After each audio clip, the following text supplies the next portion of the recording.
water droplet, a frequency is being pumped into this water droplet. As the frequency is mirrored in the droplet, you'll actually see the geometric patterns in that droplet.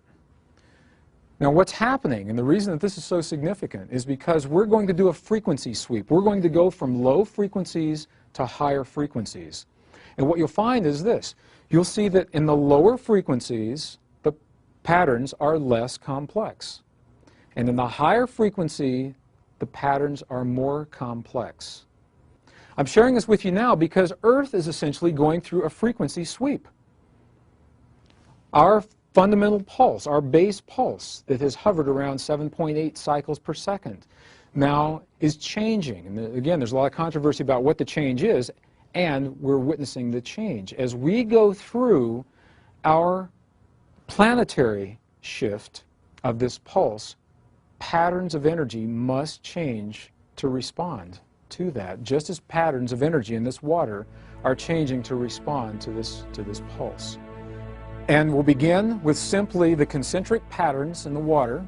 As the frequency begins, every once in a while we'll reach a key threshold resonance, such as that moment right there. And in that key threshold resonance, the entire pattern morphed into a more complex expression of itself, simply because the frequency changed. Now watch what happens. The frequency is still increasing. As we reach another key threshold resonance, this entire pattern will morph into a beautifully and more complex pattern of itself, again and again. And look at this pattern right here. Look what you're seeing right here. Look at the beautiful geometry. Here is a perfect cube. There's a perfect tetrahedron, a star tetrahedron. In 2 dimensions, we've got the octahedron.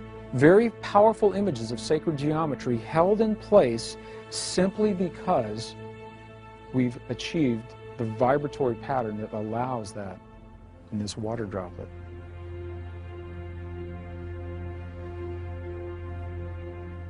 And as the vibration increases, these patterns will become more and more complex.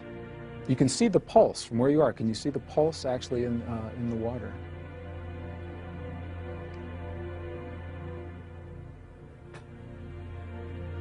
As we go into the last set of the frequencies, what you'll see is that the entire, and you'll watch along the outer perimeter, the entire pattern reaches its greatest level of complexity, and then it goes back. As the frequencies drop, it goes back to what it was, the concentric circles, as it was originally. It almost looks alive. You know, you've been offered many times the concept that thought is vibration. Have you ever considered that emotion is vibration? Feeling is vibration.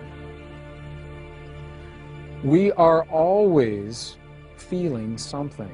We are always emoting something. We may not always be aware of what that is. We carry those patterns with us. As we hold a feeling and an emotion, what we're doing is we are holding a vibratory pattern in the liquid crystal of our bodies.